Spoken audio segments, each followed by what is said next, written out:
Bab 445. Sebenarnya siapa orang yang ditahan di sana? Cambuk tersebut dan rantai tersebut sama, tidak tahu menggunakan jurus apa. Di atas ini terdapat bermacam-macam guratan, walaupun Grandmaster yang menggunakannya, dipukul di tubuhnya pun tetap terasa sakit. Kamu tidak tahu bukan? Master Baxing mengayunkan cambuk dan tertawa dengan jahat. Cambuk ini disebut dengan cambuk iblis, khusus digunakan untuk mencambuk orang jahat sepertimu. Cambuk iblis. Erikin menengus dingin di dalam hati, nama ini benar-benar penuh dengan penghinaan.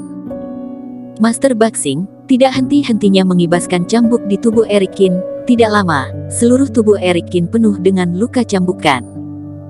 Dan dia sepertinya menyukai perasaan menghancurkan yang kuat, seperti menginjak seseorang yang lebih kuat darinya, akan ada rasa pencapaian.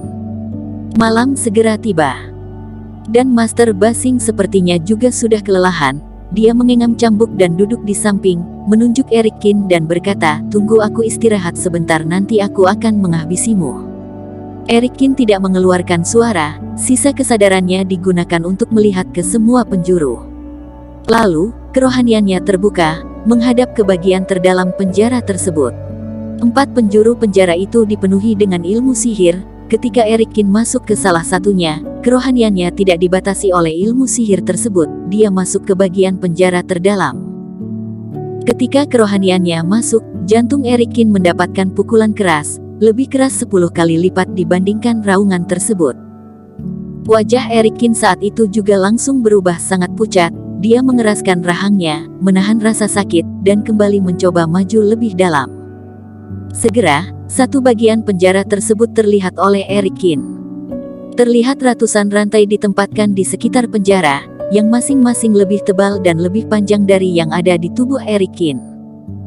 Dan embusan energi nyata, mengikuti rantai, menghisap dengan kecepatan yang terlihat oleh mata telanjang, tidak tahu kemana harus menghisapnya. Orang yang diikat tidak terawat, compang camping, dan sama sekali tidak bisa melihat wajah mereka.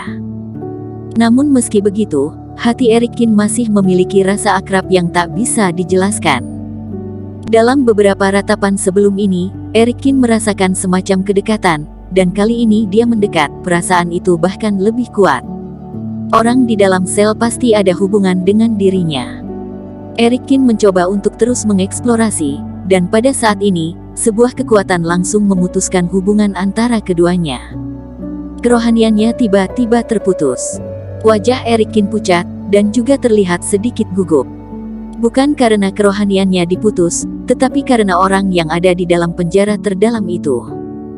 Keakraban semacam ini jelas bukan tanpa dasar, dia hanya merasakannya pada satu orang dalam hidupnya. Itu adalah ayah kandungnya sendiri, dan tidak ada orang lain. Apakah orang yang ada di penjara terdalam itu adalah ayahnya?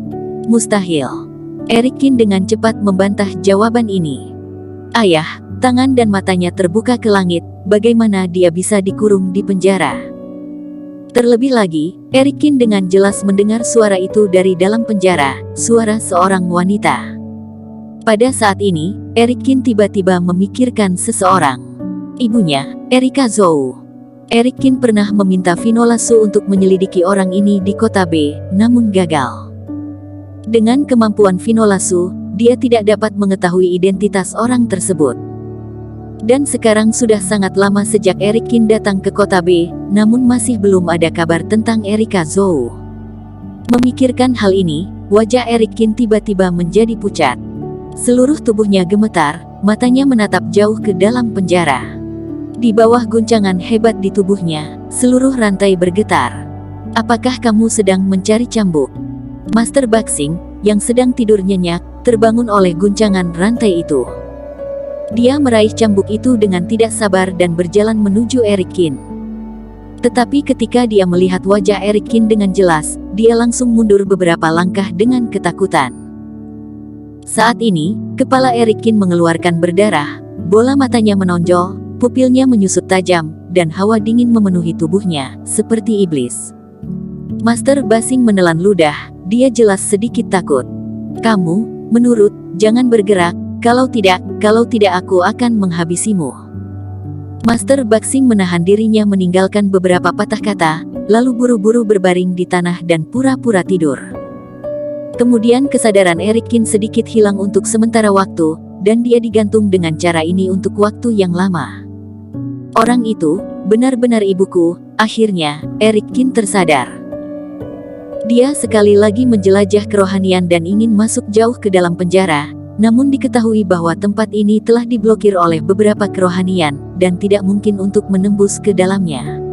Tempat gelap. Sebuah suara dingin terdengar. Tadi Erikin mencoba memasuki penjara ini. Suara dingin tersebut terdengar dan kembali berkata, "Aku curiga dia sudah mengetahuinya." Samuel mengerutkan kening dan berkata, "Tidak mungkin kan?" Bayangan itu dengan dingin melihat Samuel dan berkata, "Mengapa bisa begitu tidak berhati-hati? Apakah kalian sudah pengaman batasan?" Dengan canggung Samuel berkata, "Tuan, Anda pasti tahu, setiap tahanan di dalam penjara ini tidak dapat menunjukkan identitas dirinya, sehingga kami hanya dapat membuat pengamanan di 4 penjuru. Tidak mungkin setiap penjara dibuat satu pengamanan, kita mana ada begitu banyak bahan." Apa yang Samuel katakan tidak salah, mereka tidak dapat memasang semua tempat dengan pengaman, karena yang digunakan adalah harta karun terkemuka, bahkan banyak yang tidak ada untuk waktu yang lama. Tidak tahu berapa banyak biaya dan tenaga yang dihabiskan oleh Asosiasi Kota B baru dapat mengumpulkan semua bahan ini. Ingin membuat pengaman batasan satu-satu, ini sangat sulit. "Tuan, Anda tenang saja, Erikin segera akan mati, walaupun dia sudah mengetahuinya tidak akan menjadi ancaman." Lalu Samuel membungkukkan tubuh dan berbicara. Sosok itu berdiri lama dan perlahan berkata, "Dapatkan bahan secepat mungkin. Aku tidak ingin terjadi sesuatu yang tidak diinginkan." "Baik, Tuan." Samuel memberikan hormat. Lalu, dia menatap dengan ganas dan berjalan ke arah Erikin. Pintu didorong, dia langsung menendang tubuh Master Baxing. "Siapa yang menyuruhmu tidur?" Samuel berkata dengan ganas. Master Baxing langsung berdiri, dengan wajah sedih berkata, "Direktur Chang, aku sungguh kelelahan, sehingga..." "Keluar." Samuel mengambil cambuk iblis, dan berkata dengan wajah dingin. Master Baxing segera keluar. Samuel mengertakkan gigi dan berkata, "Kamu sudah di dalam sini masih tidak membuatku tenang." Erikin mengangkat tatapan matanya, dengan mengertakkan gigi berkata, "Di penjara terdalam itu, sebenarnya siapa yang ditahan di sana?" Samuel terkejut, dia menyipitkan matanya dengan dingin berkata, "Apa urusannya denganmu? Aku adalah orang yang segera mati, mengapa tidak bisa mengatakannya padaku?" Erikin menahan amarahnya. Samuel terdiam sesaat, lalu dengan datar berkata, "Kamu rasa siapa, maka orang itu adalah siapa." Mendengar perkataan ini, Erikin sama sekali tidak bisa menahan diri lagi. Di dalam ikatan rantai tersebut, tubuhnya bergetar hingga rantai tersebut berbunyi. Tubuhnya langsung ke arah Samuel. Bersambung. Terima kasih telah menonton video ini sampai akhir. Jangan lupa subscribe dan nantikan kisah episode selanjutnya hanya di Novel Story. Salam.